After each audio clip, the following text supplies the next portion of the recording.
आप ब्राह्मणों को क्यों खिलाते हैं, भोजन क्यों कराते हैं? क्योंकि आप समझते हैं क्या श्राद्ध पक्ष में आप ब्राह्मणों को बुलाते हैं? क्यों बुलाते हैं?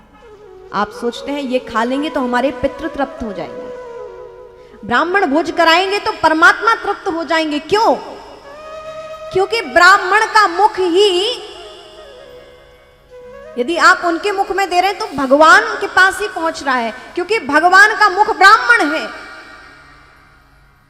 क्षत्रिय भगवान की बाहु है, वैश्य भगवान का आधा शरीर है, और चरण भगवान के क्या है? हरिजन। 4 वर्ण हैं और भगवान के पूरे शरीर उन 4 वर्णों में समाहित है। तो इसीलिए हम ब्राह्मण भोज कराते हैं, क्योंकि भगवान का मुख क्या है? ब्राह्मण का स्वरूप। जब हम ब्राह्मण को भोजन कराते तो मानो हम भगवान को भोजन अर्पित करते हैं।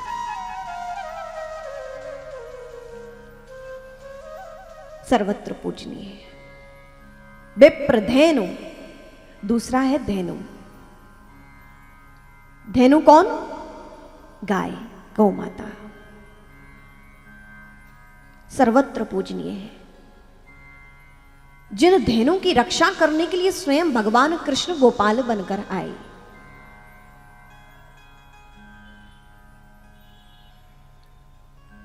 भगवान ने जब तक गौचारण किया, धेनुचारण किया ब्रज में, तब तक भगवान ने कभी चरणों में पादुकाएं नहीं पहनी। भगवान इतने बड़े गौ भक्त, गौ माता के लिए भगवान ने अवतार लिया, किसी कंस और रावण के लिए नहीं। जब तक ब्रज में रहे भगवान नंगे पैर गौचारण किया करते थे।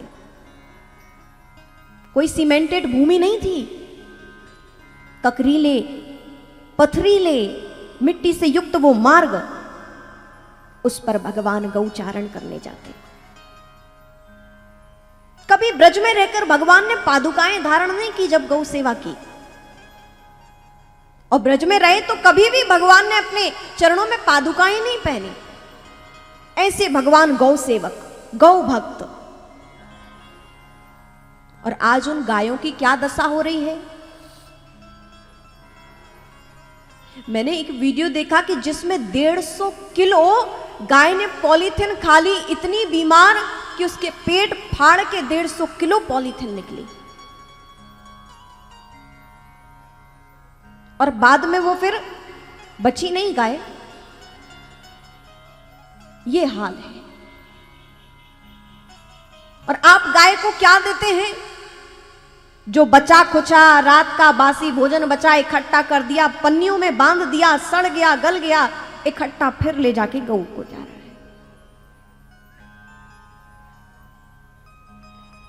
गऊ को कौन सा भोजन देना चाहिए? पवित्र भोजन, शुद्ध भोजन, झूठा भोजन नहीं, बासी भोजन नहीं, पवित्र भोजन।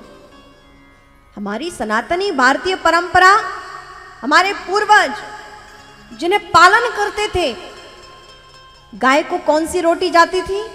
पहली रोटी।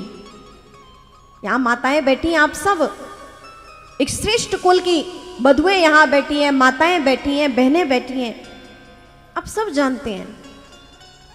और बहुत से लोग जो यहां हैं गौ सेवक भी हैं। तो पहली रोटी गाय की हुआ करती थी, और आज भी नियम है कि घर में जब माताएं भोजन बनाती हैं तो पहली रोटी गाय को देती है। लेकिन बहुत से लोग ऐसे हैं जो गाय को बासा कुसा भोजन, व्यर्थ भोजन, जो खुद को नहीं हुआ, झूठा बच गया तो गाय को। आप पुण्य नहीं ले रहे हो, आप महापाप ले रहे हो। इससे अच्छा है आप ना दो, कोई बात नहीं, आपके पालन से गाय पालित नहीं होगी।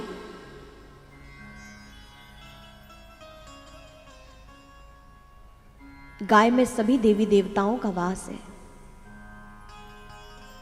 जिसमें सभी देवी देवता विराजमान हैं। आप केवल गाय का पूजन कर लेते हैं तो सभी देवी देवताओं का पूजन हो जाता है। आपको फिर राम जी को अलग से पूजने नहीं जाना, आपको कृष्ण जी को अलग से पूजने नहीं जाना है। आप गाय माता का पूजन कर लेते हैं, सारे देवी देवताओं का पूजन हो जाता है। ऐसी है गौ माता। और जो गौ सेवा करते हैं उसके यहां कभी अकाल मृत्यु नहीं होती है। क्या नहीं होता है? अकाल मृत्यु नहीं होती है। अकाल मृत्यु जानते हैं ना? असमय मृत्यु, दुर्घटना में मृत्यु। खूब श्रद्धा से आप गौ पूजन करिए, गौ सेवा कीजिए, आप अकाल मृत्यु से बच सकते हैं, दुर्योग से बच सकते हैं। गाय माता की चरण रज जहां पड़ती है, वहां की धूल उठाकर आप अपने यदि मस्तक पर लगाते हैं तो आपके जो उल्टे भाग्य हैं उन रेखाओं को गौ माता कृपा से सीधी कर देती है।